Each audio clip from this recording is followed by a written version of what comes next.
tema propuesto es la literatura juvenil. Yo sé, en lo particular a ti no sé, Arturo, sé que a ti no te gustan las etiquetas y no te gusta que digan escribo para estos o escribo para aquellos, pero la trilogía, ya hablo en el caso de Loren, la trilogía de Gothic con la que te diste a conocer nacionalmente, es una novela que está centrada en un adolescente y que claramente tiene que ver con los problemas de desarrollo y de madurez emocional y digo, para manera de introducción, ¿ustedes creen que existe algo como la literatura juvenil? ¿Existe la literatura juvenil? Pues es una pregunta justo estábamos discutiendo al respecto, Lorena y yo, antes de subir.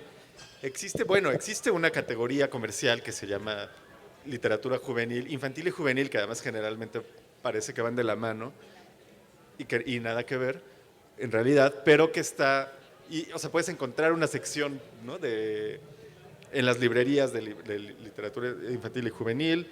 Las editoriales, muchas de ellas tienen un sello especial en donde también las juntan. Eh, Hay una feria, hay festivales, ¿no? Es decir, si hay un género más o menos configurado comercialmente, ahora existe, pues eso ya en términos de letras, pues es difícil de responder porque ¿qué es, no? ¿Cuál sería lo que definiría? A lo mejor literatura infantil es más fácil de categorizar, pero ¿cuál es la diferencia entre una novela en el contenido, ¿no? Para jóvenes y otra para adultos? Es decir, es como el cine, donde si hay desnudos ya no pueden verla los jóvenes, pues no. Hay muy buenas novelas juveniles que tienen sexo, drogas, groserías. Y hay novelas adultas cuyo protagonista es un adolescente o un niño y que Exacto. por alguna razón categorizan. No sé, yo creo que ha habido unas ganas de emular un poco la cultura gringa, Claro. que separó este género porque empezó a ser muy comercial y empezó a vender mucho, y entonces se empezó a imitar aquí, cuando tal vez antes la gente que escribía literatura juvenil simplemente era literatura y ya, ¿no? Claro, pero fíjate que lo interesante es que en Estados Unidos el género no se llama juvenil, se llama Young adult. young adults, ¿no? Adultos jóvenes, ¿no? Que ya dice bastante sobre cómo consideran a sus lectores, ¿no? A sus potenciales lectores, pues. Y que además nos ayuda a los que somos viejos a seguir diciendo, yo sigo siendo adulto joven. Exacto. No soy adolescente, soy adulto joven hasta los 40, Adulto 45. contemporáneo, sí. Pero yo sí creo que ha habido, que esta nueva apertura a llamar al género así, ya que haya un género específico y que haya concursos y que haya convocatorias, ha hecho que sí gente decida escribir con jóvenes y para jóvenes. Y yo en lo personal sí he visto que si bien una novela dirigida a un público juvenil se puede leer por quien sea, o sea, hay historias buenas, historias malas en cualquier género. Sin duda. No son menos literarias o más literarias que la literatura seria, pero tal vez hay algunos elementos que la podrían definir, y yo creo que tiene que ver con ser novelas de acompañamiento. En mi experiencia, o de lo que he hablado con lectores, novelas que permiten a los chavos que están en un proceso de transformación en el cual estamos todos hasta el final de nuestras vidas realmente, pero tal vez más evidente, cambios físicos, cambios mentales, decisión de carrera, estar entre dos etapas, ¿no? Entre la infancia y la adultez o la joven adultez gringa. Adultez, sí. Y que permiten ayudarlos a encontrar cuál es la definición de su carácter, ¿no? Quiénes quieren ser. Entonces tal vez esa sí podría ser una característica que yo encuentro en por lo menos novelas juveniles que han sido exitosas, con las que conectan los jóvenes. Claro, pero ahorita yo estaba pensando, de hecho, suelo tener esta discusión con algunos amigos que escriben para jóvenes y que además se dedican de tiempo completo para escribir para jóvenes, ¿no? Y es un asunto de etiqueta y de género que a veces crea muchas fricciones, porque no sé, por ejemplo, ahorita que dices esto de acompañamiento, en México se acaba de acuñar hace relativamente poco como el género, como movimiento, etc. Pero ya desde hace mucho teníamos, por ejemplo, la literatura de la onda, que podría cumplir perfectamente con cualquier, con las características de una novela, de lo que se considera novela juvenil, y que la encuentras editada por sellos que son adultos, es decir, o general, ¿no? O clásicos, ¿no? O las dos novelas estas que tiene José Emilio Pacheco, ¿no? Batallas en el desierto y El principio del placer, pues también perfectamente que El principio del placer también tiene sexo, perfectamente podrían haberse editado en un sello juvenil, porque son novelas que además uno lee generalmente cuando es más joven, que te sirven de acompañamiento, te dicen cosas que estén en otra época sobre los momentos que estás viviendo, ¿no? Eso creo que es... Sí, hay mucha discusión alrededor de este tema porque hace 100 años que no existía el género acuñado, la gente leía Sherlock Holmes y leía Julio Verne y eso era... Que independientemente de la edad, ¿no? Sí, independientemente de la edad, independientemente de en qué sello estuvieran puestos, y era literatura juvenil en el sentido que era divertida y hablaba de temas, no sé, yo creo que por lo menos sí hay una diferencia nueva en cuanto a la literatura moralista, que ya no es la única literatura infantil y juvenil, Eso es, claro. y que eso sí se está abriendo más. Y está abriendo las puertas a escritores que tal vez no pretenden enseñarle a nadie cómo vivir sus vidas, sino contar una buena historia que tal vez tiene elementos más afines a los intereses de los jóvenes, ¿no? Que también no tienen por qué cambiar cuando creces, ¿no? A mí me dicen, bueno, ¿y cuándo vas a dejar de usar tenis y cuándo te vas a vestir como una señora, como debe ser? Pues yo espero que nunca, ¿no? Sí, bueno. Entonces la juventud no está en la edad, pero sí veo que la nueva etiqueta tiene su lado bueno y su lado malo. O sea, su lado malo porque uno cuando escribe no quiere que se limite lo que uno escribe Claro. a una edad, ¿no? Mi primer libro salió con una portada morada y entonces los hombres no la leyeron, aunque era hiperviolenta y no era una novela para niñas, y no se leyó porque se le puso esa etiqueta, ¿no? O luego literatura de terror o literatura del género que tú escribes, ¿no? Cada quien escribe para su lector ideal, que al final es uno mismo y que no tiene una edad como lector, tienes la eternidad de juventud si es que eres joven de espíritu, ¿no? Ok, pero entonces, de acuerdo con lo que dijiste ahorita, eso quiere decir que tú no pones moralejas al final de tus, de tus novelas. No, en absoluto no. No, yo creo que hay que confiar en los lectores, en que van a aprender lo que quieran aprender, y puedes aprender mensajes o puedes aprender de una fábula del zorro y el queso, Claro. o de las historias de si comes muchos dulces te va a agarrar una bruja y te va a meter al horno y te va a comer. Y puedes también encontrar un mensaje en La Vuelta al Mundo en 80 días o en cualquier libro, ¿no? Entonces no hay una responsabilidad moralista, yo creo, en ninguna literatura, ¿no? En ninguna. Sí. Hay una responsabilidad hacia la historia, hacia contar una buena historia. Eso es lo que yo creo. ¿Tú tienes moralejas? Pues fíjate que lo dirás de broma, pero el libro que acaba de salir publicado para jóvenes, que el de Historias del África, lo que hice fue recuperar, ¿no? Y hice una investigación de historias tradicionales de todo el continente y las traté como de actualizar, ¿no? De reescribir para nuestros días. Y fíjate que, pues no sé si se puede considerar que al final sí les puse moraleja o antimoraleja, porque pues son historias tradicionales de África, entonces te imaginarás que en términos de derechos humanos, de género, etcétera, son un horror, ¿no? Es decir, la caracterización de las mujeres no suele ser la mejor, y etcétera, ¿no? O sea, son obligadas siempre a casarse, tienen que casarse además, o tener hijos, etcétera.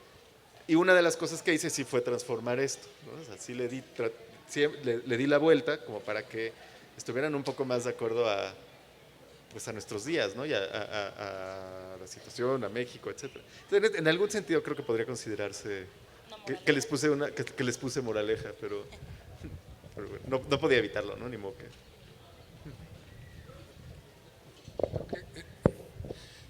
No quiero que se convierta esto en una charla teórica, pero ahorita que los escuchaba hablar, pensaba que es muy curioso el fenómeno que hace que libros como Los Tres Mosqueteros o buena parte de la obra de Charles Dickens, que definitivamente no estaba escrita para niños, se consideren un siglo después libros para adolescentes, libros de formación sentimental. O sea, es muy curioso cómo que como la definieron ustedes, sí es una categoría pues bastante debatible, pero que al mismo tiempo ha hecho que estos textos ya consagrados, que se concibieron para lectores maduros, adultos, hoy se recomienden y se lean con mucho éxito en amplios sectores de los chavos. O sea, yo creo que prácticamente todo Dumas, tal vez El Conde de Montecristo no, porque sí es un poquito más, más gris, más negro. Y pesado, ¿no? Pero casi todas esas novelas de caballería y de espada y de honor que eran popularísimas en el siglo XIX, hoy con los chavos funcionan de maravilla. No sé si es algo, o sea, la pregunta es, ¿creen que la categoría que hoy tenemos hoy puede ser tan fluida como esto que estoy diciendo? Pues sí, sí, creo que las categorías, los géneros primero sí son fluidos, yo creo, es decir, es algo que una etiqueta que uno les pone, de acuerdo a algunos valores, valores que son generalmente contemporáneos al momento en el que pones esa etiqueta, ¿no? En el futuro, bueno, en otro tiempo, en otro lugar, incluso aunque sea en el mismo periodo de tiempo, si las convenciones son diferentes, es muy probable que el género, o sea, que la clasificación cambie, ¿no? Digo, especialmente Dumas o Verne o Stevenson, por ejemplo, creo que tiene que ver con el género que tocan, que es aventuras, ¿no? Porque, bueno, por ejemplo, Madame Bovary pues, sigue siendo una novela considerada, no sé si para adultos, pues, pero no se vende como juvenil, ¿no? O Balzac, pero Dumas sí, porque trabajan con aventuras que se suele ver algo más, desafortunadamente, como más escapista, como que no se le toma tan en serio, ¿no? Porque habla de aventuras, peleas, duelos, intrigas, ¿no? Creo que eso tiene que ver con que al final acaba siendo como un poco relegada hacia públicos jóvenes, lo cual es curioso porque aunque parece que es relegada, me da la impresión que eso hace que se lea más, ¿no? O sea, que lo lea más gente, que tenga un impacto más profundo, ¿no? en la vida y en el imaginario de todos, ¿no? Los que leímos Los Tres Mosqueteros en algún momento de nuestra juventud, pues, yo creo que nos seguimos acordando hasta la fecha, ¿no? Igual Verne o cualquiera de ellos. Yo creo que tiene que ver con el género específico que ellos trataban, que de por sí suele ser un poco menospreciado, ¿no? Los géneros, o los que le llaman subgéneros literarios, ¿no? Aventuras, policíaco, terror, todos ellos como que suelen no tomarse tan en serio, y eso creo que tiene que ver por alguna razón con que los releguen hacia literatura juvenil, creo. No sé, yo creo que no, que uno no escoge necesariamente el género que escribe, ¿no? Yo creo que cada autor puede solo escribir lo que puede escribir. Cuando te ¿fuerzas? Siempre tengo la misma duda. ¿Forzas? No sé. Cuando a la fuerza intentas escribir en un género que no te es natural, las cosas no fluyen. Entonces yo creo que en cuanto a etiquetas de literatura juvenil o no, o si uno elige escribir para un cierto público, yo creo que uno elige escribir lo que le alimenta a uno, ¿no? Como autor. Y luego a veces lo que define si es literatura juvenil o no es con quién conecta el libro en sí, ¿no? Quién lo acaba leyendo, y no necesariamente eso está en tu cabeza cuando escribes. Yo creo que ni debería estar en tu cabeza cuando escribes. No, te voy a escribir un libro para niñas de clase social tal, que tengan edad entre esta y esta, sino más bien, pues yo voy a escribir en base a una pregunta que yo tengo y que quiero contestar. Yo voy a escribir la historia que yo me quisiera contar a mí, el libro que yo quisiera encontrar en una librería, y pues a partir de ahí, por lo menos esa fue mi experiencia, ¿no? Yo escribí lo que yo quería escribir para contestarme las preguntas que yo quería contestarme, y no sé si hay características de lo que hoy se llama literatura juvenil que tienen que ver con desde temas sobrenaturales, vampiros que siempre han existido para adultos, para niños, para todo el mundo, fantasía, distopia, pero tal vez sí hay una intensidad diferente en los personajes, tal vez sí hablan diferente. Mi última novela, por ejemplo, tenía pedazos de chats insertados, pedazos de blogs, y tal vez eso sí tiene más que ver con el lenguaje de la edad de los protagonistas, ¿no? Con cómo sí hablan y con cómo sí se relacionan, y por eso atrajo a ese tipo de público. Pero yo creo que el género te elige a ti, yo creo que no eliges tú al género, y al final, como decías, así tu primera frase es un tema mercadológico, ¿no? Es una manera de decir, ¿dónde meto este libro? ¿Cómo va a vender mejor? y no siempre tiene que ver con uno, ¿no? No siempre tiene que ver con lo que uno escribió ni para quién lo escribió.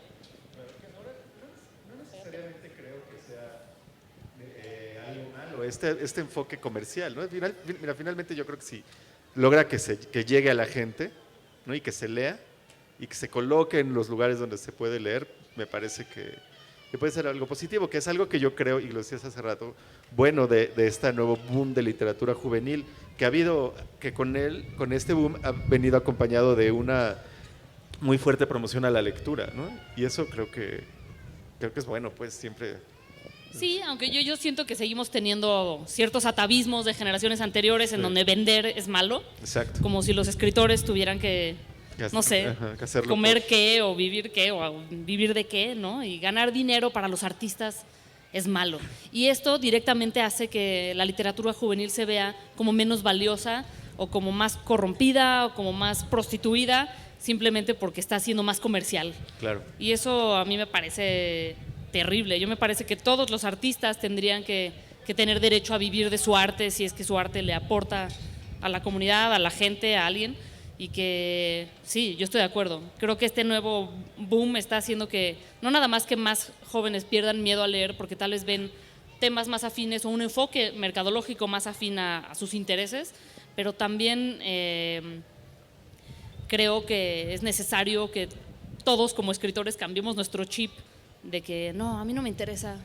Yo no tengo que ganar dinero. Yo escribo por mi arte. Pues sí, tú escribes por tu arte, pero también dedicas 8 horas a eso al día o más. O lo que sea, ¿Y claro. por qué no vas a poder vivir de eso, no? En otras épocas había los mecenas que mantenían a la gente que producía cosas que le aportaban artísticamente a la sociedad. Entonces, si la literatura juvenil por lo menos está aportando en algo, es en eso, pero creo que eso le afecta a su imagen ante los críticos serios y los públicos que hablan de literatura exquisita y que dejan fuera de ella.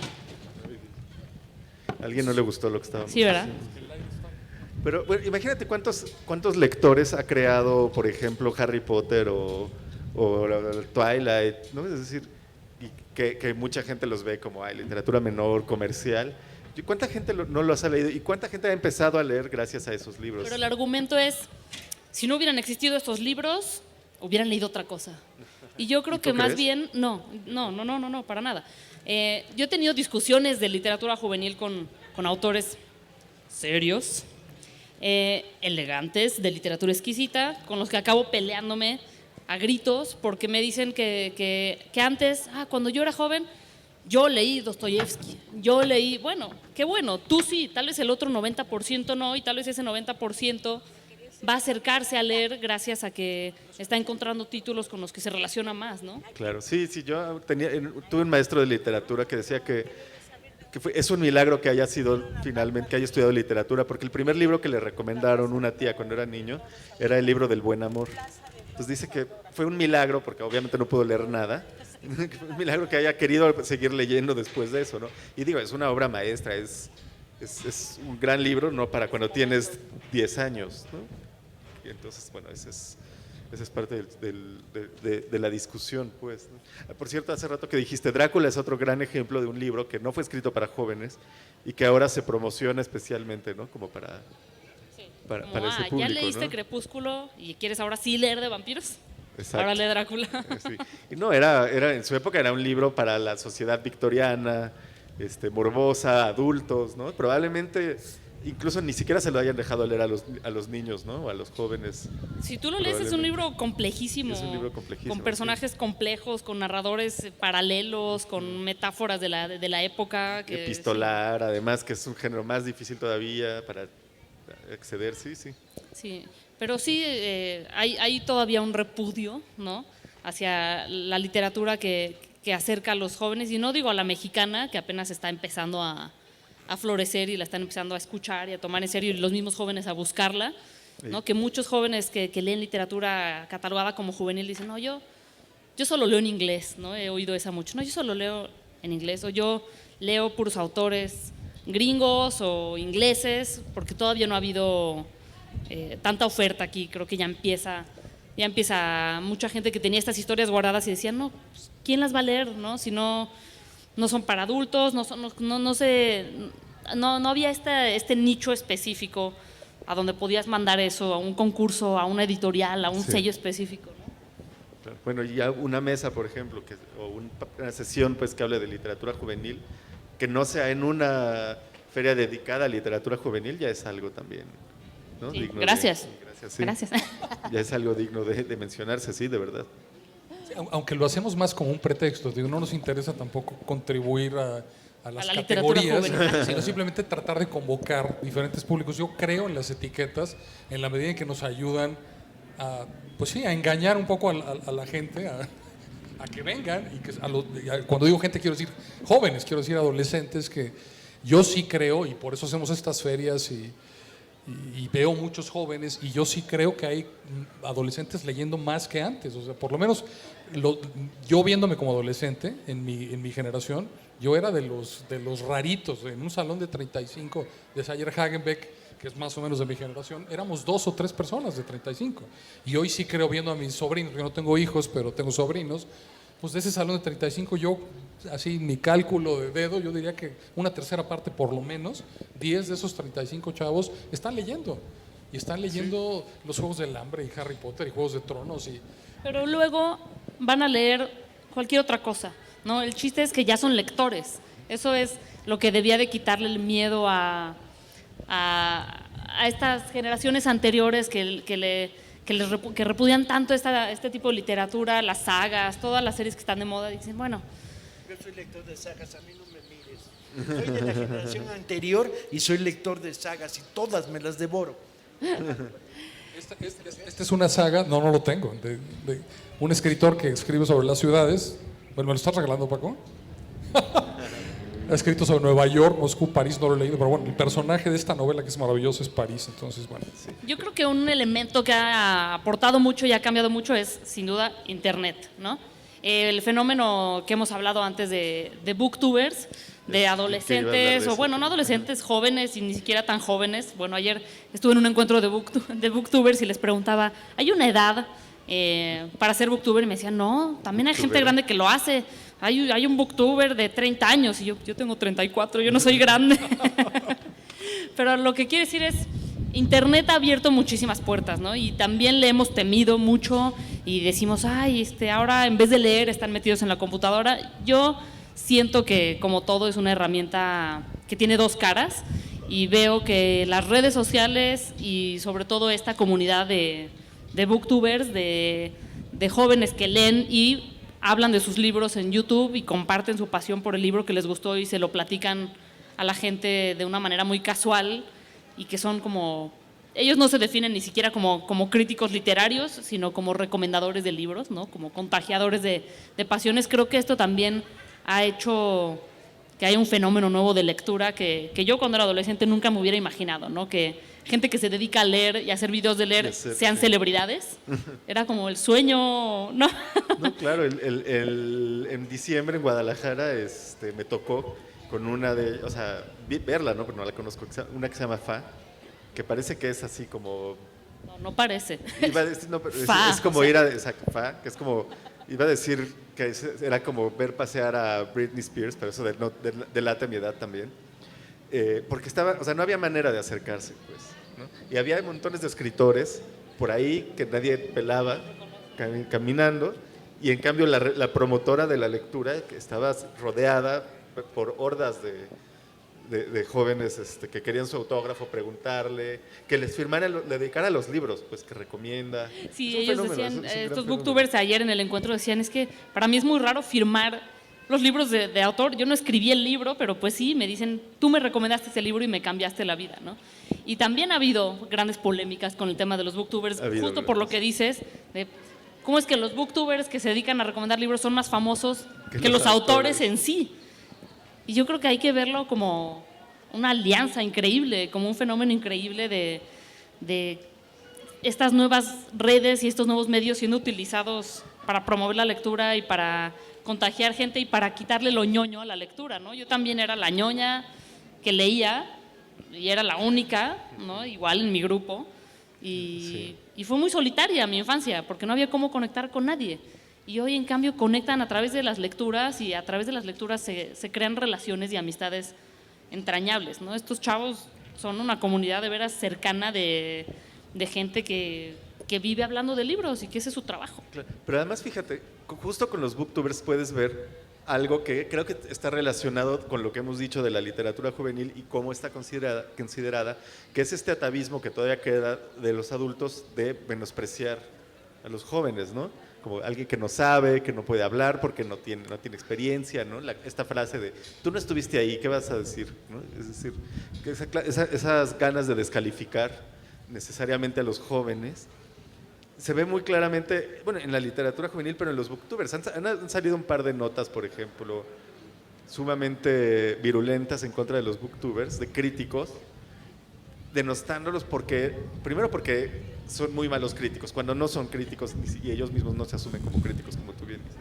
Pero por eso, porque no pueden hablar, porque repiten 3 veces la misma palabra, algo que cualquiera de nosotros hace en una conversación, ¿no? No son oradores profesionales. No son oradores profesionales, ¿no? Pero está detrás de todo esto, me parece, esta idea de menospreciar a los jóvenes, ¿no? Como si es un sector de la población que no tiene derecho a hablar, ¿no? Que solo está ahí para escuchar y que no puede decir nada, no tiene derecho a... Llevamos toda la vida escuchando que los jóvenes son el mañana, ¿no? Exacto, pero el mañana, ¿no? El mañana, el hoy no, y ya de repente uno ya no es joven y ya no fue ni el hoy, ni el mañana, ni nada. Ni nada, sí, el antier fuiste, ¿no?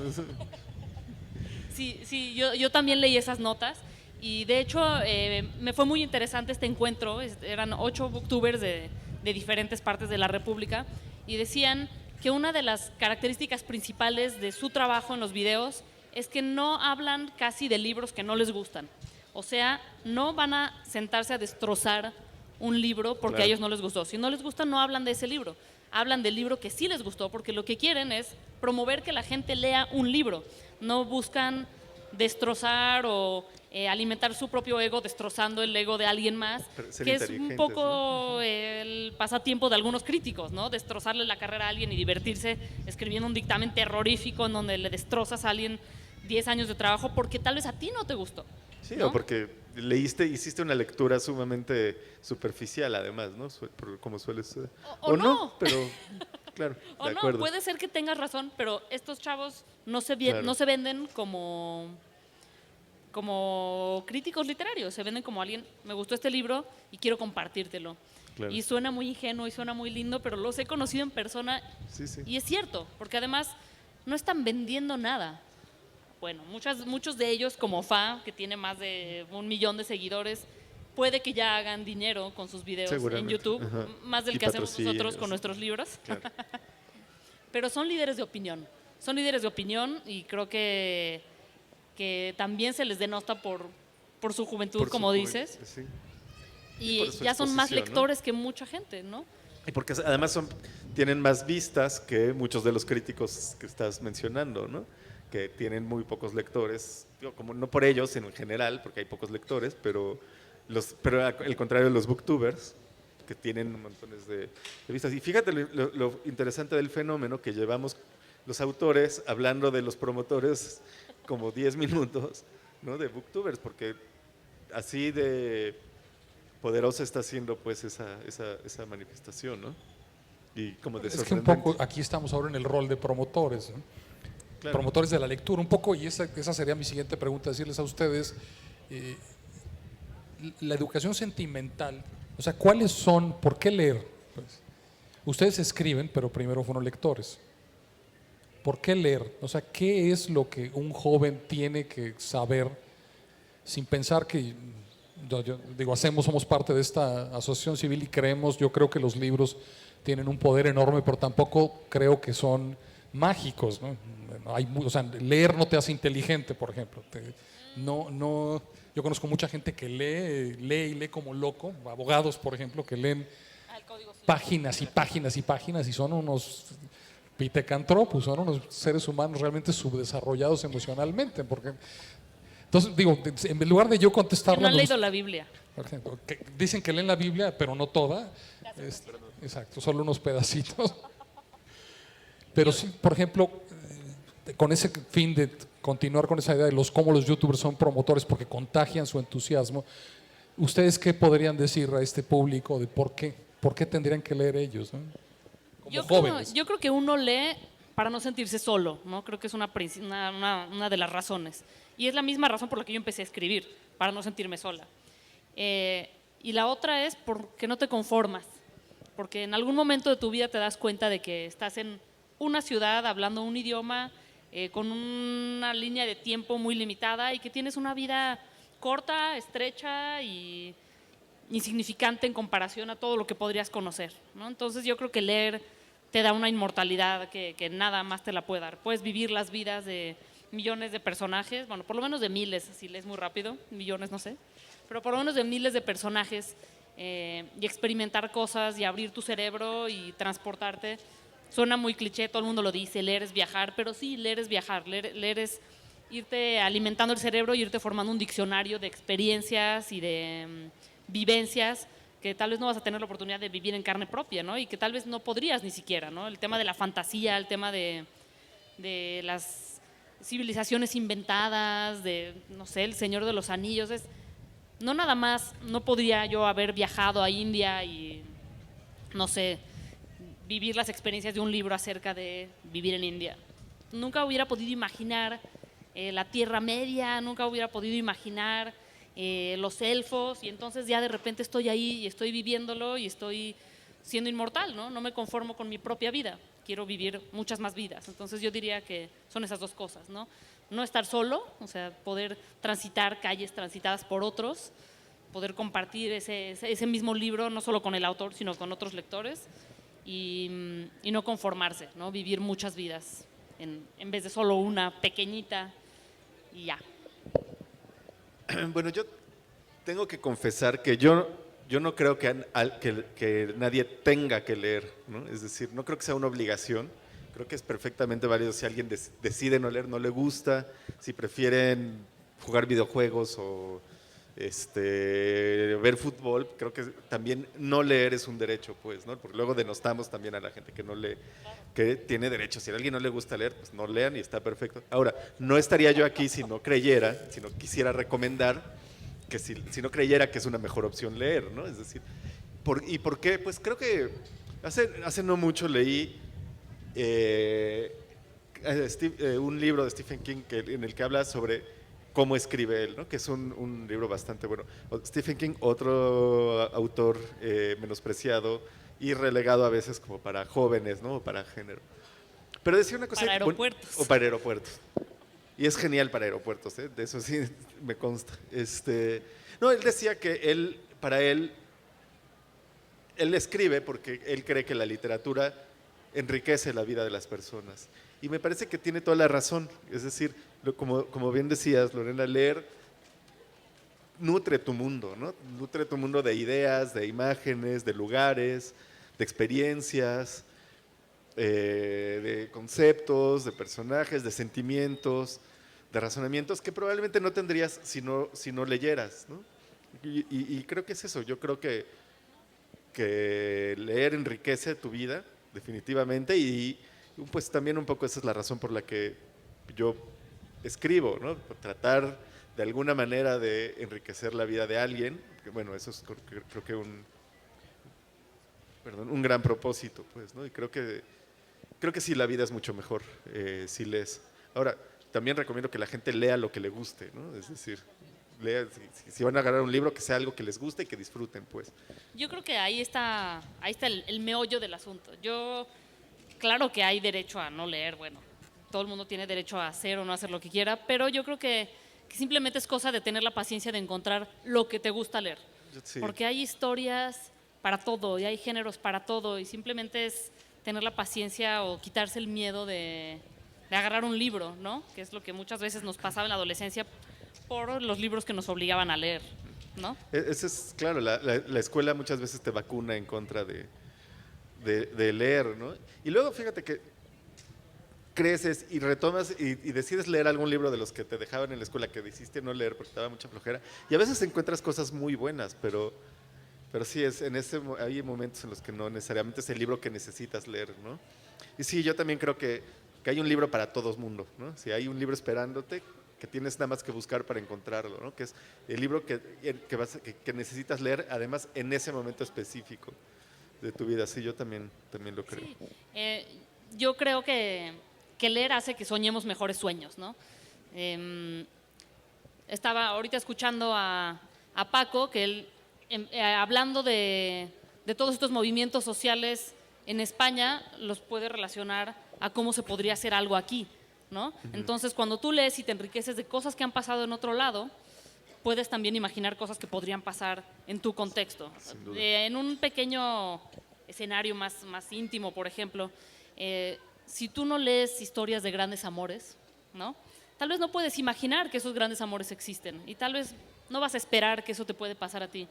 En vez de alimentar tu diccionario mental de todas estas historias y entonces armarte el tipo de vida que tú quieres, ya en un espectro más amplio, a nivel político, a nivel democrático, pues tal vez sí tenemos que volver a leer cosas revolucionarias de lugares en donde ha funcionado y eso nos puede alimentar y tener mejores sueños y tener la idea de que existen países donde se hacen mejor las cosas y tal vez que si los leemos podemos aplicarlas y aprender algo. Entonces yo creo que leer lo que sea, ¿no?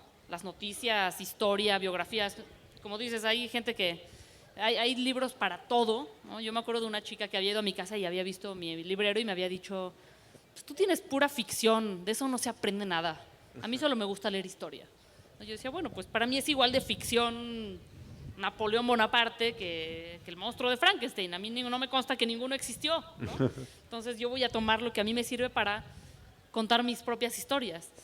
Entonces yo creo que sí leer es fabricar mejores sueños, ¿no?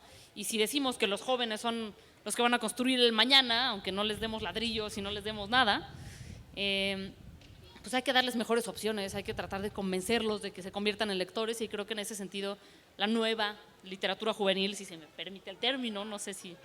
la nueva literatura juvenil a la que se le está dando alas, a la que se está mercadeando ahorita, puede hacer esto, ¿no? Puede acercarnos a perderle el miedo al primer libro, a ese libro que te va a cambiar en ese momento y que te va a convertir en lector. Y si el libro que estás leyendo no lo es, déjalo, Eso también, busca sí. otro, no hay esta necesidad ñoña de acabar todos los libros que empiezas. Yo empecé La montaña mágica de Thomas Mann, ya sé que es una obra maestra, bueno, no sé, me dicen que es una obra maestra, para mí era un somnífero que tenía en mi buró y cada vez que lo volteaba a ver me dormía, o sea, lo tengo ahí por cuando tengo insomnio y nada más lo veo de lejos y me duermo. Ese no era, ¿no? Ese no era el libro. Entonces hay que seguir buscando, no hay esta obligación de acabar lo que no te gusta, pero sí de, bueno, no obligación, pero yo creo que nos debemos todos a nosotros mismos, igual que buscar la pareja o buscar el amigo o buscar el trabajo o la pasión que nos alimenta, buscar el libro que nos va a abrir las puertas a un universo de más palabras, de más imágenes, de más sueños, de más olores, de más planetas.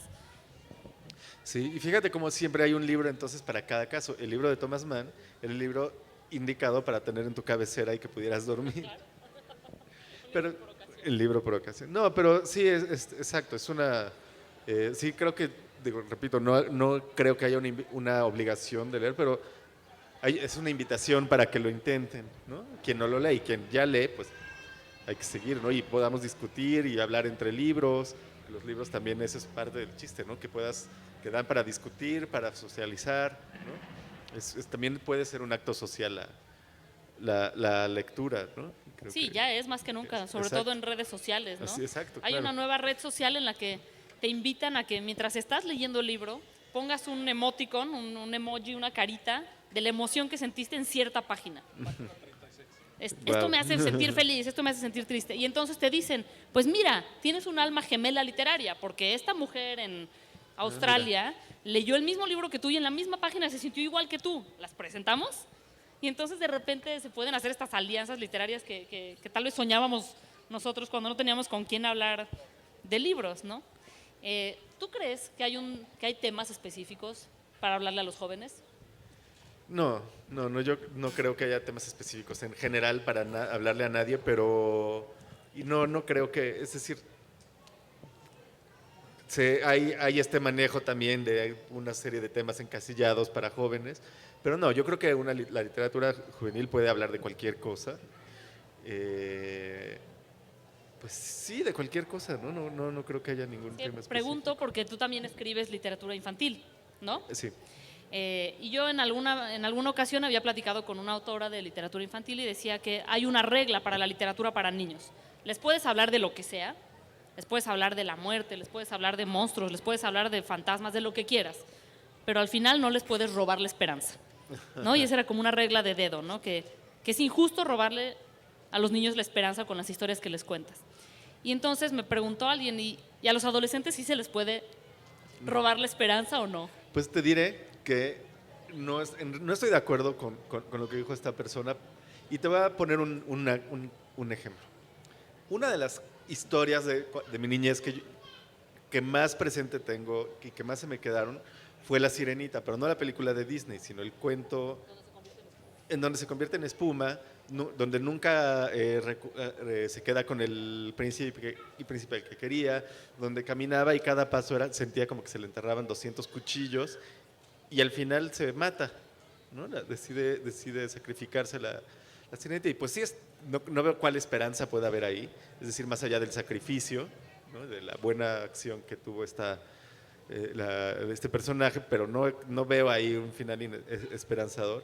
Pero es o sea, es decir, es el que de las historias que más se me han quedado de cuando yo era niño, ¿no? Entonces, no creo necesariamente que sea así, pues digo, entiendo, tampoco creo que haya que torturar a los niños a propósito, pues, pero no creo necesariamente que todas las historias para niños tengan que tener un final feliz. De hecho, el libro que escribí para niños, que se llama Animales que ya no están, es un libro sobre animales extintos.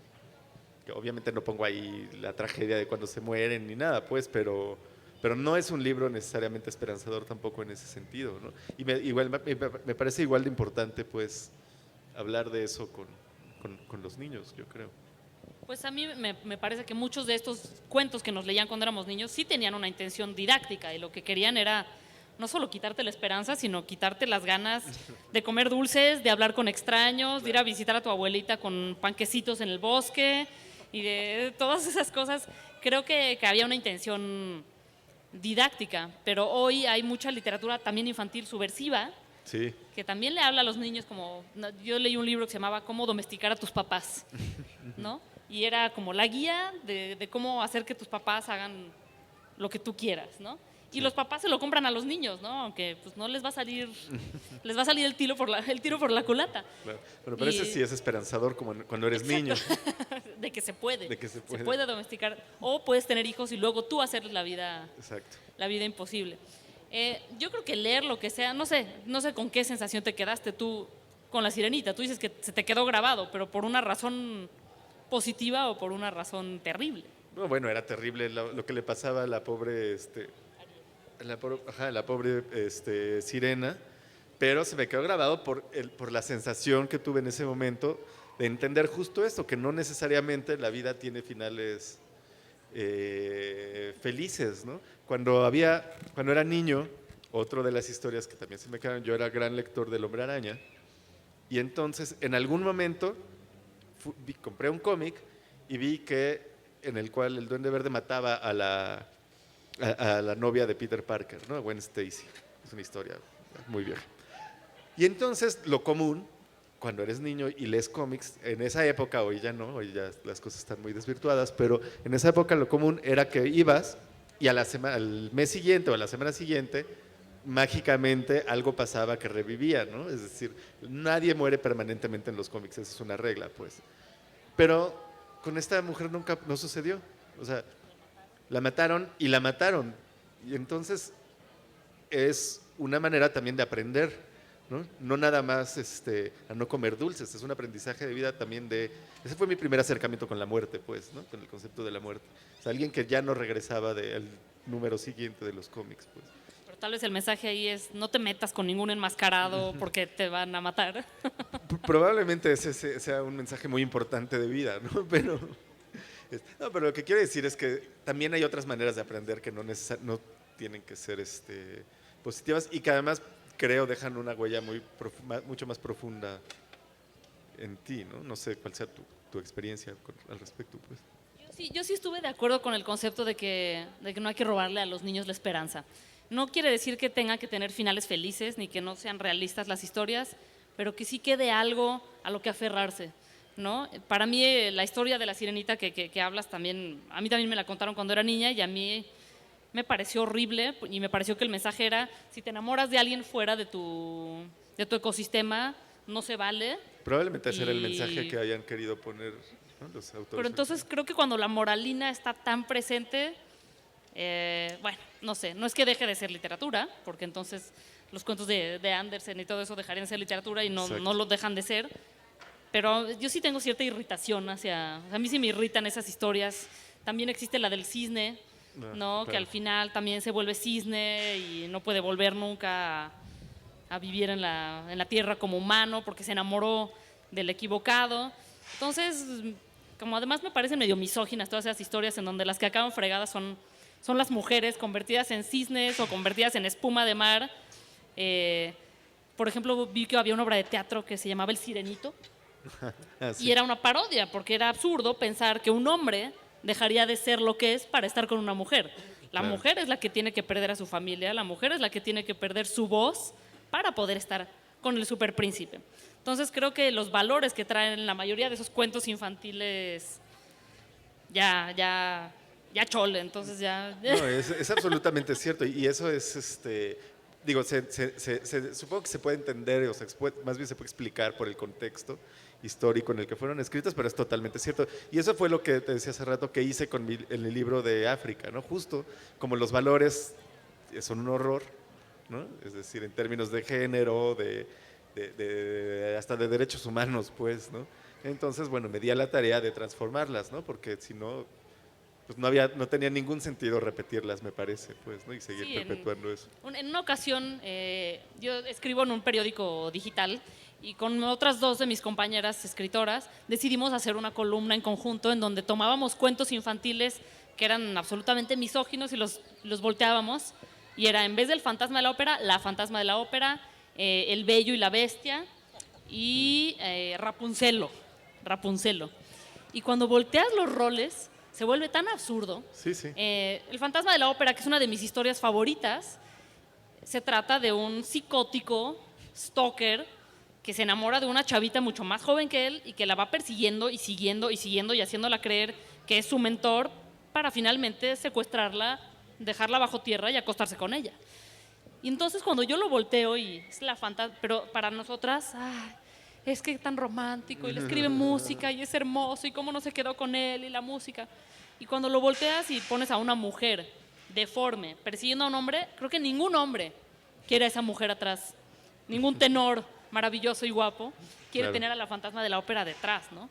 Entonces ahí se evidenció mucho eso. Rapunzelo era un hipster con barba larga, que aventaba la barba así por la torre y una princesa valiente lo venía a salvar. Y todo esto hacía que se notara lo absurdo que eran las historias que nos llevan contando a chicos y chicas desde siempre, ¿no? Entonces yo sí aplaudo la nueva literatura juvenil y la Sí, nueva literatura totalmente. infantil subversivas que agarran esto y se burlan de esto. Vi la otra vez la película Valiente de Disney, que yo creí que se iba a tratar otra vez de cómo la princesa, que es subversiva y es rebelde, la van a casar, pero se va a acabar enamorando. Y no, se trata de cómo ella no se va a casar porque no es su onda. Dije, ay, qué bueno que ya se está moviendo esto, ¿no? Porque La Sirenita todavía yo la vi en nueva edición cuando era niña, ¿no? Y la última historia, El Bello y la Bestia, bueno, la bestia, pues muchas mujeres hasta dirían en la película de Disney que era mucho más varonil de bestia, ¿no? Y es una historia romántica en la que un secuestrador ¿Es un secuestrador? Le intercambia la vida de su papá a la chava para quedarse con ella, para forzarla a enamorarse con así el clásico síndrome de Estocolmo, a ver si te enamoras de mí por quedarte aquí. Y la enamora enseñándole la biblioteca en la que está encerrada de todas maneras, ¿no? Y después le hace el gran favor de dejarla ir porque está muriendo su papá y ella se enamora de él porque mi secuestrador me dejó ir a ver a mi papá agonizante. ¡Qué buen pedo! Estocolmo, Entonces, total. cuando lo volteas y entonces la bestia es una mujer que no se depila y está bigotona y está fea y gorda, pero tiene muy buen corazón, el bello no se quiere quedar con ella de todas maneras, ¿eh? Entonces, Sí, de acuerdo no, contigo, yo totalmente La de Sirenita, acuerdo. yo creo que si se te quedó es porque tal vez te traumatizó o algo. Yo Bueno, estoy claro que en pues, contra. imagínate. Nunca le voy a contar esos cuentos infantiles a a los hijos de los demás. Yo tampoco tengo hijos, pero evitaría que mis sobrinas los leyeran a toda costa. Las historias de las Barbies también, las Barbies con sus taconcitos, y mis sobrinas tienen sus Barbies y yo se las voy desapareciendo, porque todas estas son historias viejas que hay que reescribir. Entonces, volviendo al tema de la literatura juvenil, Sí, son valores que ya no vienen. no, que son nocivos, Son son nocivos, sí, nocivos, hay que quitarlos, hay que borrarlos. Son totalmente nocivos y corrosivos.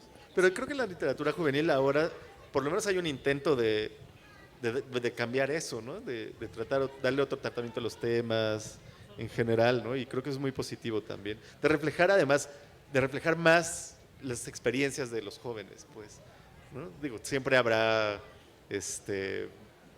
textos, sí, bueno, pero claro, exacto. Pero por lo menos ahora sí creo que hay una intención de acercarse más, de reflejar más la experiencia, la visión, las angustias verdaderas de un joven o de una joven, y no lo que los adultos creen que hacen los jóvenes o lo que creen que deberían hacer, que es lo que sucedía antes en la literatura juvenil, ¿no? Sí, y esas eran las únicas historias a las que teníamos acceso. Entonces era Exacto. o aprendes esta historia o no hay ninguna otra. Entonces, sí, siempre va a existir Cuauhtémoc Sánchez y siempre va a existir La Sirenita, pero ya existen otras cosas. Entonces creo que mientras más oferta, Totalmente, mejor, sí. ¿no? Ahora, Absolutamente. no sé si, bueno, aquí hay varios que seguro leyeron la trilogía gótica de Lorena, pero oyéndote hablar, ahorita me quedé pensando, dije, es que verdaderamente es una herramienta subversiva. O sea, tu trilogía está... Maya es un personaje, pues Maya eres tú, ya conociéndote un poco, es una proyección de una vida Claro que no, ficción pura. Pero Nada de lo que escribo mi tiene punto es nada que ver con... O sea, oyéndote hablar de cómo reviertes los cuentos infantiles, creo que, y corrígeme si mi lectura a posteriori está equivocada, estabas consciente cuando estabas escribiendo esa novela de que querías tirar esos estereotipos, que querías un protagonista que no fuera una protagonista femenina que coincidiera con esos estereotipos, que rompiera y que marcara un... O sea, es político. Yo hasta ahorita dije... Yo, sí. Y la reflexión es, bueno, más bien la pregunta es, cuando escriben, cuando ya deciden que esta historia probablemente sí va dirigida a un público que se está formando emocionalmente, ¿qué tan consciente es la voluntad, ¿no? En tu caso, no sé, Arturo, porque a ti no te he leído, de convertirlo en una herramienta de transformación política? O sea, que hay ideología en tu literatura juvenil y en la tuya, Arturo. Pues él me preguntaba hace rato que si había moraleja y ahora ya no me puedo desdecir, pero no. No moraleja, pero claro que lo que se filtra son los valores de uno, inevitablemente, ¿no? Y yo siempre digo que un buen psicoanalista, si lee mis novelas, puede hacer un esquema perfecto de mi psique y de todos mis problemas mentales y de todas mis obsesiones, sin duda. Más bien, yo creo que yo crecí con esos cuentos y cuando llegué a la adultez dije que o sea, toda la vida estuve escuchando esto y toda la vida estuve estando del lado de Christine, ¿no? La del Fantasma de la Ópera, diciendo, qué tonta, ¿cómo no se quedó con este sociópata, asesino? Porque le escribía música linda. Y entonces un día me cayó el 20 y dije, yo no voy a contar esas historias, pero yo creo que uno escribe para irse leyendo también. Entonces no creo que tuviera una ideología consciente, pero sí mis valores y lo que yo pienso, pues permea ahí. No sé, para ti cómo sea la experiencia. Pues sí, yo trato de ser muy cuidadoso en ese sentido. Es decir, cuando escribes, pues escribes un poco lo que te sale, pero sobre todo a la hora de revisar, que creo que es para mí es la parte más importante de escribir, ¿no? No la escritura, sino la reescritura. Trato de ser muy consciente de eso para detectar esos detalles como de valores o ideológicos que tengo.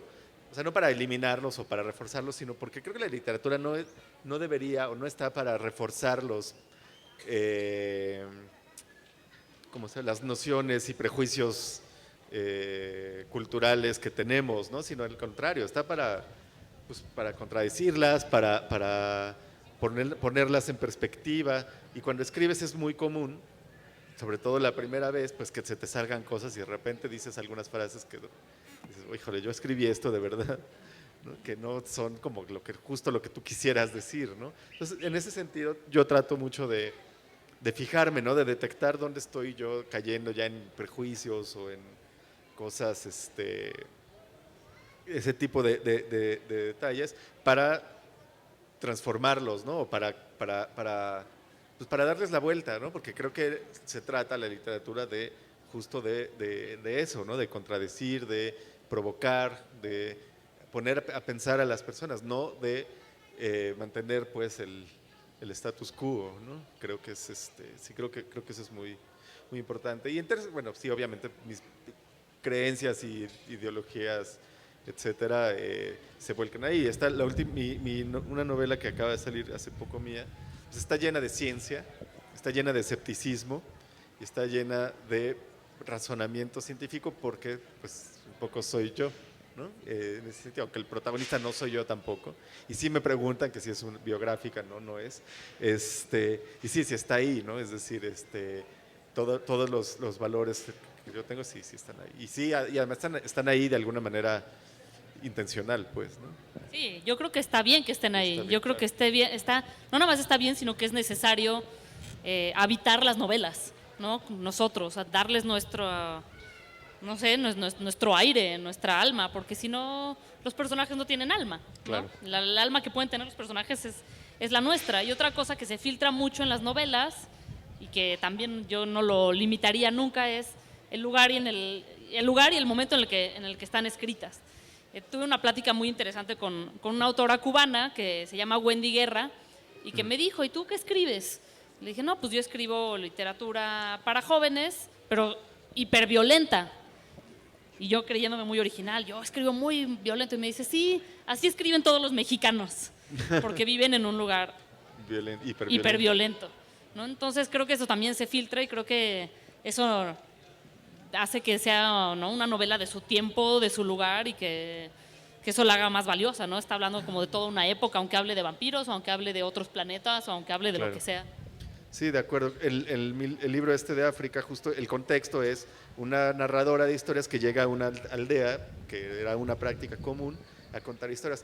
Y lo describí como un lugar, pues, como amenazado por guerrilla, ¿no? Donde se roban a las mujeres, a los niños, etcétera. Exacto, no porque toda África sea así, aunque sucede, pero en realidad yo estaba pensando más en México que en África, pues, ¿no? Estaba pensando en todos los horrores que suceden alrededor. Pensando también que eso debería, espero, haga más fácil conectarse para los lectores con eso, ¿no? A que creas un lugar que no tiene nada que ver contigo, sino que puedas encontrar cosas, aunque no te gusten, que tú puedas reconocer de tu entorno, ¿no? Y entonces que se pueda crear ahí una conexión emocional, intelectual, etcétera, ¿no? Pero pues sí, justo como la hiperviolencia. Ayer estuvo aquí Hagenbeck, Francisco Hagenbeck, que acaba de ganar un premio de literatura juvenil en Colombia, el premio Norma, con un libro que se va a publicar en mayo, todavía no sale, que se llama La Isla de los Lagartos. Pero contó ayer la anécdota de cómo nació ese libro. Estaba en Campeche con su hija.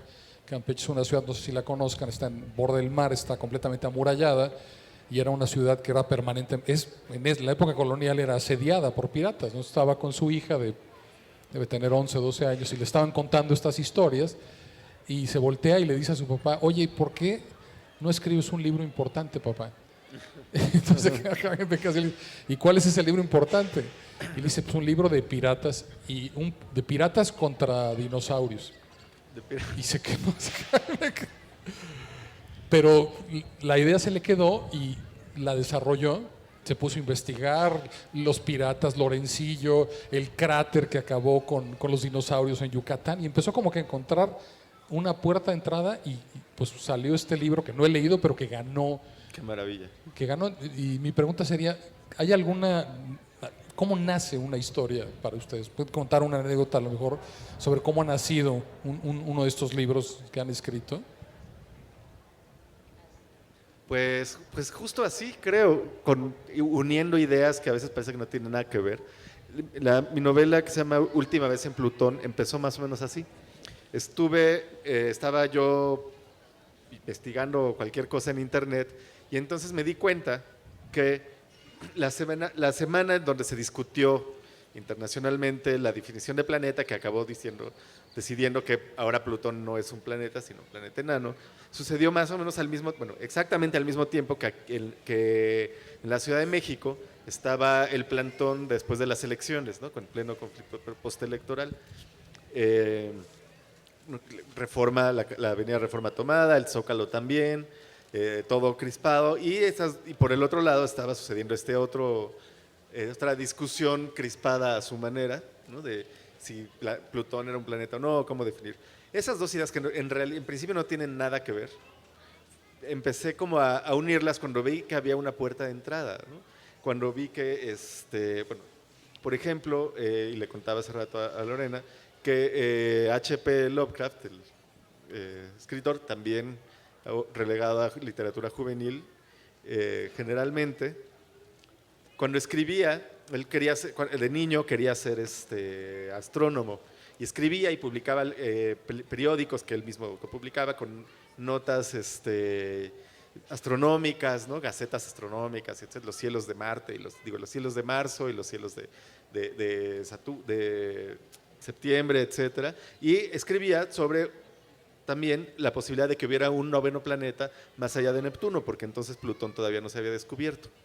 Y luego estaba escribiendo una de sus novelas, cuento largo, noveletas, en la cual el enemigo eran unos extraterrestres que venían aquí a la Tierra a robarse cerebros, como zombies, que venían de un noveno planeta más allá de Neptuno, ¿no? Y justo cuando estaba escribiendo esa novela se descubrió Plutón, que es una coincidencia, pues una coincidencia, es decir, no quiere decir nada, pero es sorprendente. Y a partir de esas coincidencias, de esas ideas que parece que no tienen nada que ver, como piratas y dinosaurios, pues fui armando una novela, ¿no? Que a través de estos acontecimientos que tiene como escenario la Ciudad de México, después de las elecciones, por otro lado Plutón en sus diferentes momentos de descubrimiento y remoción y denostación, y etcétera, ¿no? Entonces, pues así, para mí funciona así, uniendo ideas. Yo creo que para mí funciona a partir de una pregunta de algo que quiero responder casi siempre de mí. Por ejemplo, con la última novela, El Club de los Perdedores, que habla bastante del tema de acoso escolar y de violencia y de bullying, de la famosa palabra. Yo fui testigo de escenas terribles de violencia en la secundaria y nunca supe cómo debía haber actuado, nunca supe qué se debía haber hecho contra esta violencia. Y entonces, desde entonces, más sin en cambio, pero varía. Desde entonces me estuve preguntando qué es lo que debía de haber hecho, ¿no? ¿Qué se debe de hacer y qué hay que decirle a los jóvenes que hagan cuando atestiguan esta violencia? Porque nos han dicho que denunciemos, nos han dicho que nos defendamos o que ignoremos, y yo veo que nunca había funcionado ninguna de esas tres opciones. Entonces tenía esa pregunta desde entonces, ¿qué se debía haber hecho? Entonces yo empecé a escribir para ver si contestaba esa pregunta, ¿no? Y con la trilogía gótica, con el tema de vampiros, mi pregunta era, ¿yo quisiera ser inmortal? Y pues la única manera de contestar esa pregunta era crearme un mundo en donde yo pudiera probar la inmortalidad y contestarme esa pregunta, ¿no? Entonces yo creo que para mí es eso, quiero contestarme una pregunta y sé que la única manera es escribiendo. Y con textos más cortos también ¿no? Siempre estoy escribiendo una tesis, ¿no? Con una hipótesis y luego el desarrollo, y al final digo, no, pues no, resulta que no quería ser inmortal, o que sí quería ser inmortal, o hoy voy a escribir de el volcán que estalló, que esa es mi columna esta semana, ¿no? Y ¿hay que tenerle miedo al volcán o no? Y no lo sé, ¿no? Y solo descubro lo que yo misma creía después de escribir. Entonces creo que para mí siempre ha funcionado así, siempre ha sido un tema de autoconocimiento. Nunca sé lo que va a pasar en mis historias, pero sé cómo empiezan con esa pregunta. Pues bien, nos quedan como 15 minutos. De repente digo, vamos a hacer preguntas y silencio. Aquí creo que hay lectores y creo que sí nos han estado escuchando. Entonces, ¿les gustaría hacer alguna pregunta? ¿Alguien quiere preguntar algo? Pregúntales tú algo a ellos. ¿Sí? ¿Están escuchando? Veo que tú traes el libro, Lorena, el año Vamos pasado. a hacer preguntas nosotros. ¿Lo leíste? ¿Te gustó? ¿Sí? ¿Y te lo firmó el año pasado, Lorena? ¿O no? Vienes a que te lo firme este año. ¿Y no le quieres preguntar algo de esos cuentos? Llevamos 1:10 hablando de cómo se escribe para jóvenes, haciendo teorías muy aquí. Me gustaría saber qué opinas tú de ese trabajo y porque viniste aquí por alguna razón, ¿no? Obviamente te gustaron, ¿no? ¿Qué es lo que viste ahí? Si no una pregunta, por lo menos dinos cómo los leíste, qué te gustó. Me gustó más que nada el primer cuento, ¿no? Cuando dices que rompes el estatus de la chava que es secuestrada y termina asesinando a sus captores, a uno de ellos. Me sorprende mucho, ¿no? La forma de tu narrativa en ese relato es muy atractiva, me atrapó completamente, es muy buena. Y mi pregunta sería, ¿por qué lo escribiste? ¿Por qué una chava secuestrada? ¿Por qué? Porque creo que es un miedo que vivimos muchos de nosotros todos los días, ¿no? Pero lo que me inspiró justamente ese cuento es, no sé si te acuerdas, pero la chica, este cuento que se llama Mis pájaros, se trata exactamente de lo que dice él, de una chica de clase media, alta, que va regresando de la universidad, es secuestrada, abusada, etcétera, y después para escapar acaba encontrando su violencia interna, logra escapar y al final va a tratar de denunciar y adivinen qué, nada, ¿sí, no? Y la tratan de acusar a ella de asesina. Y entonces mejor entierran todo el caso y bueno, pareciera que yo me lo fusilé de las noticias, ¿no? Todos estos cuentos parece que yo me los fusilé de las noticias y los empecé a escribir porque llevaba un álbum de noticias absurdas en un libro viejo de administración de mi papá. Pegaba pedazos de los periódicos con las noticias más ridículas de cada día. Y eran cosas terribles que a nadie se nos podrían ocurrir, ni a los mejores escritores de ficción se nos ocurrirían noticias tan ridículas. Cuando pasó lo del News Divine, o sea, no sé si se acuerdan de este tema con la discoteca donde acaban muriendo tantos jóvenes porque los policías bloqueaban la puerta, y yo dije, no puede ser que esto haya pasado, o sea, no puede ser que jóvenes hayan muerto estando de fiesta por esto. Y entonces fue que dije, no, yo tengo que escribir algo así, ¿no? Ya fue hace muchos años, y en especial esta historia de Mis pájaros me inspiró que yo un día iba transitando por allá cerca de mi casa y había una calle donde había una manta gigante que decía, cuidado, zona de secuestros express. Y yo decía, ¿qué quiere decir? Que en vez de poner aquí a alguien que cuide, en vez de cuidar que no sea una zona de secuestros express, te están avisando, cuidado, ¿no? Pero yo tengo que pasar por aquí para llegar a mi casa, ¿qué hago? Pues cuidado, pero ¿cómo cuidado? ¿No? Y entonces cada vez que pasaba por ahí para regresar a mi casa estaba aterrorizada porque era es como te dijeran, zona de lluvias, bueno, zona de lluvias, pero esto sí se puede evitar y nadie lo está evitando. Días después quitaron la manta y ya, y de repente mágicamente dejé de sentir miedo y dije, qué ridícula soy. No porque quitaron la manta dejó de ser una zona de secuestros express, ¿no? Nada más dejaron de anunciarlo. Y creo que todos los cuentos tienen que ver con eso, ¿no? Con cómo las noticias cuando dejan de ser noticia ya pasan, con cómo las denuncias se pierden y con cómo todas y todos en el fondo deseamos tener estos superpoderes. ¿Alguien vio Kick-Ass? Esta película de un superhéroe que lo mismo, se harta de todo y le encuentra su violencia interna y empieza a ser un vigilante, ¿no? Un Batman moderno sin ser millonario y sin tener todos los gadgets para hacerlo. Porque en el fondo yo, cuando era niña, le decía a mi mamá, oye, yo quiero ser de los malos. Me dice, ¿cómo que tú quieres ser de los malos? Yo quiero ser de los malos para que sepan que yo soy de ellos y no me hagan nada. ¿No? Yo quiero ser de los violentos, yo quiero ser de los agresivos y así que nadie se meta conmigo.